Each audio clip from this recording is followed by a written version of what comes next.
So, Representative Paulsen. Thank you, Madam Chairman. And just to follow up on those 2 points with Senator Heinrich as well, is that I think it's really helpful to have this hearing that just looks at the issue of immigration through that economic lens. I think that adds just more credibility and thoughtfulness to the whole approach of this issue. And it's one of the reasons, obviously, that people are coming to the United States is for better opportunity. And it's bore out in the statistics, obviously. I remember in Minnesota a couple of years ago, I spoke to an individual who was involved in a software startup company, and he was seeking new software engineers that he needed to be successful and grow the operation. And he ran an ad in the Minneapolis Star-Tribune and came back with 2 qualified applicants. He runs the same ad in the Delhi newspaper in India and comes back with 800 qualified applicants. And clearly there was a disconnect there in terms of having the ability to fill where the work was needed to grow and prosper. And he was able to work something out eventually where he did operations not only overseas, but also grew his operations in the United States, in Minnesota. And I hear other stories from similar employers that go through those exact same situations that have a tough time filling open spots in terms of STEM, et cetera. And I've introduced legislation in the House side. It's not the comprehensive component, but it is one of the steps on the Staple Act that would exempt foreign-born individuals who have earned a PhD in STEM from the limits on the number of employment-based green cards and H-1B visas annually. And I know Senator Klobuchar's moved forward with similar initiatives as well, and I think that's great because I think if we can get immigration reform right, we can actually help our economy and close the growth gap, which I know has been a focus of a lot of our hearings in the JEC as well. I just want to follow up with one more specific question on STEM, though, if I could, Mr. Norquist first. And, you know, it's pretty clear that, you know, we're saying if you get educated here and foreign-born folks are educated here, we're sending them back home. They're going back home and they're becoming our competitors. They're competing against us.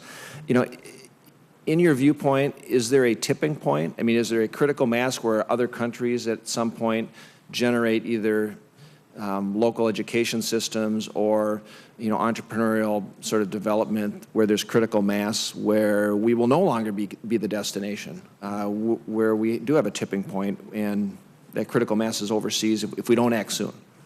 Well, you certainly see it in certain industries, banking and others. I mean, there are a whole bunch of cities where somebody could cheerfully go to, and it'd be almost like living in the United States, but without really cool cable.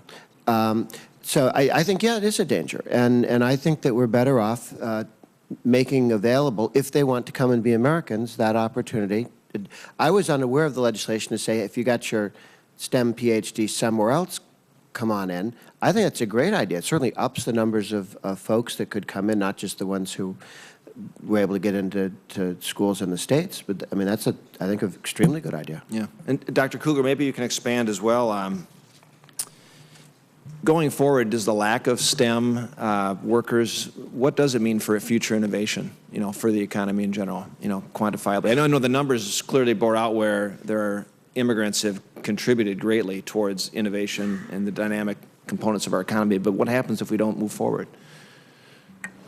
So we know from data just from last month that about 17% of employers are unable to fill their vacancies, 36% are unable to find enough qualified applicants, and there are substantial skill gaps in high-tech manufacturing, information, and the health sectors. These are highly innovative sectors, which if they don't have the qualified labor, would not be able to continue growing.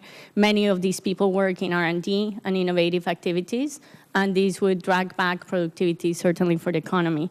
It's very important that in the proposal, they have included these exemptions to the H-1B visas from the CAPS for, in particular, doctorates in STEM, for physicians, for those in managerial occupations. And it's very important because the 65,000 cap is being reached continuously every year. It's being talked about in the proposal to increase them to 110,000. But this exemption from these caps is very key because it allows people to come in no matter what and not to have to rely on whether they will make it into that cap that year or not. Thank you very much. Thank you, both of you. Senator Murphy, who knows